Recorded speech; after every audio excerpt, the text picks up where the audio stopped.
estudiante de la licenciatura en Mercadotecnia Turística con matrícula AL068789 y vamos a contestar unas preguntas para la materia de Derecho Laboral.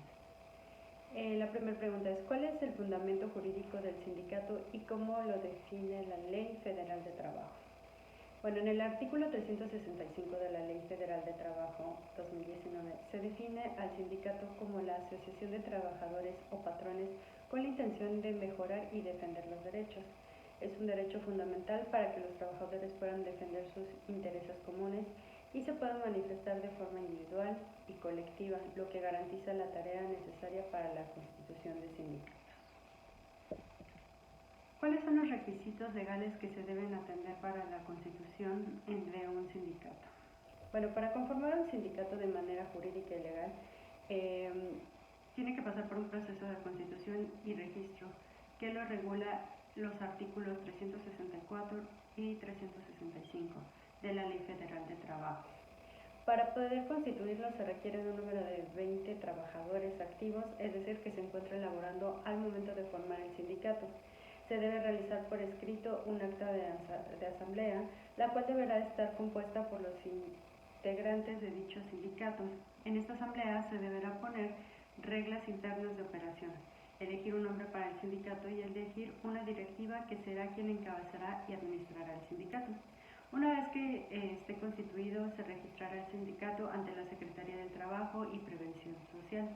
Los requisitos son una copia autorizada del acta de asamblea constitutiva que se realizó, lista con el número de trabajadores, los nombres y domicilios, copia autorizada de los estatutos que fueron establecidos y la copia autorizada del acta de la empresa, de la asamblea en la que se eligió la directiva. En México este trámite no tiene ningún costo, por lo cual lo hace muy accesible. ¿Qué beneficios y obligaciones tienen los trabajadores que pertenecen a un sindicato? Los trabajadores pueden adquirir beneficios por medio del sindicato de acuerdo a las negociaciones que se realicen y se lleva a cabo a través de un contrato colectivo. Otros beneficios que los empleados se pueden obtener al estar sindicalizados es tener acceso a lugares como parques recreativos o contar con costos preferenciales en ciertos establecimientos, no sé, como restaurantes, plazas, incluso en paquetes vacacionales. Al ser parte de un sindicato, los empleados tienen la obligación de asistir a las asambleas y cumplir con el pago de las cuotas sindicales. ¿A qué se le llama huelga y qué objetivos persigue? Se le llama huelga a la suspensión temporal de trabajo que está organizada por un sindicato. Esto con el fin de exigir que se cumplan y respeten los derechos como la dicta la ley. La huelga es un método de presión por parte de un sindicato para que el patrón dé respuesta a las solicitudes de los trabajadores. Como toda huelga debe tener un objetivo, que es garantizar condiciones adecuadas para los trabajadores, y actualmente la ley delimita los objetivos que deben acatar para que se considere legalmente justificado. Así que el artículo 450 de la Ley Federal del Trabajo menciona que estos objetivos deben ser celebrar un contrato colectivo de trabajo, revisar el contrato colectivo de trabajo, exigir cumplimiento de un contrato colectivo de trabajo, demandar el pago de utilidades, lograr un equilibrio entre dos factores de la producción y apoyar a otra huelga buscando conseguir alguno de los objetivos legales ya anteriores. ¿Qué requisitos debe cumplir una huelga para que surta efectos legales? Bueno, según el artículo 920 y 923 de la Ley Federal del Trabajo, se necesita mencionar las peticiones de los trabajadores donde expliquen los motivos de la iniciación de la huelga, así como uno de los requisitos importantes es que se presente de manera escrita con las peticiones y objetivos muy claros, indicando la fecha en que se va a llevar a cabo, sin superar los 6 días a partir de la presentación. También deberán de tener un duplicado que se entregará a la Junta de Conciliación y Arbitraje competente.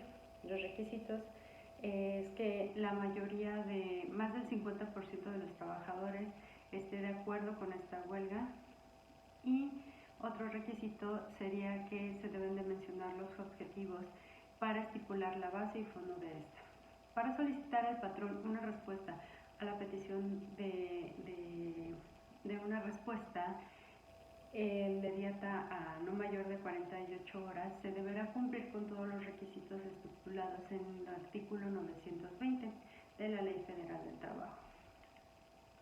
¿Qué tipo de trabajos especiales se contemplan en la Ley Federal del Trabajo y en qué consisten? Bueno, la Ley Federal del Trabajo contempla los siguientes trabajos especiales. Los trabajadores de los buques. En este caso, los trabajadores de los buques trabajan en embarcaciones, incluyen al capitán y marineros. Sus derechos se aplican en puerto y en alta mar, siempre y cuando este trabajo esté relacionado con la embarcación.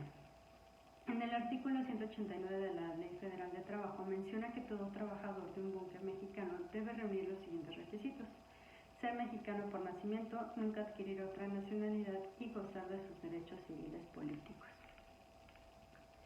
Estos tienen derecho a tener un alojamiento limpio, alimentación adecuada, requieren por lo menos 12 días de vacaciones al año, las cuales aumentarán 2 días al año hasta cumplir 24 días, y estas seguirán aumentando 2 días cada 5 años. Número 2, trabajadores de aeronáuticas. Son los trabajadores como los pilotos, oficiales y sobrecargos que trabajan en naves aéreas, como son aviones, helicópteros.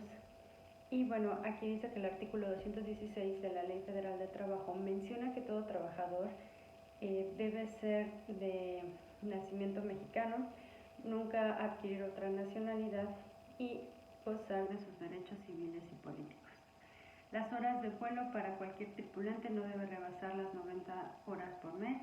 No deberán volar más de 8 horas por día, vacaciones de 30 días al año, incrementando un día por cada año hasta llegar a los 60 días.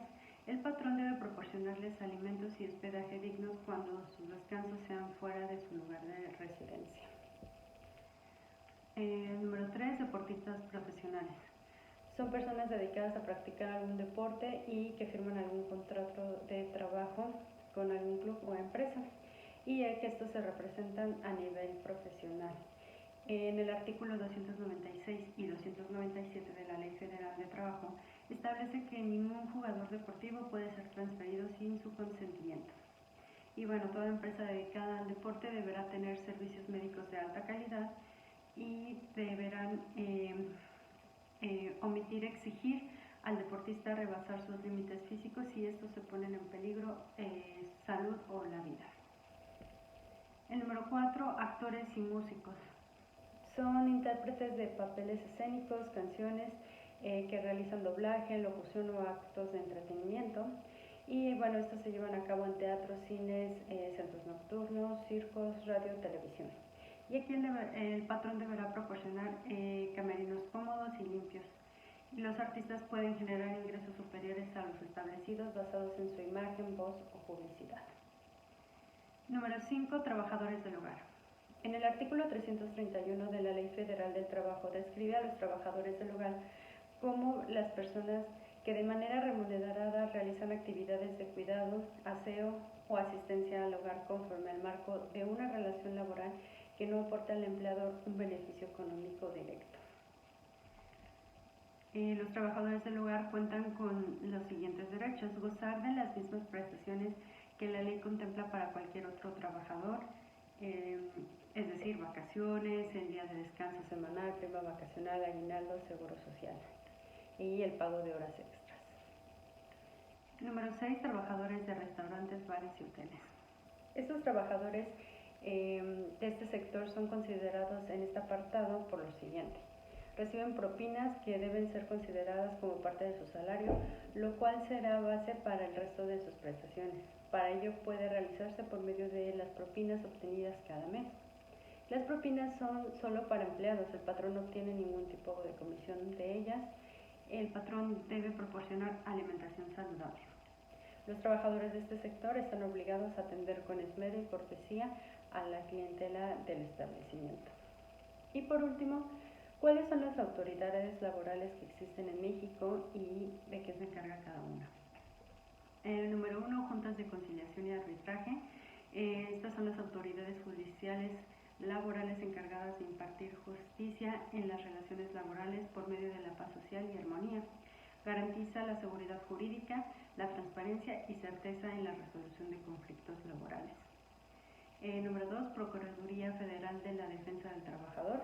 Es una dependencia que se encarga de velar por los derechos de los obreros durante procedimientos judiciales en el caso de que el trabajador no cuente con un abogado.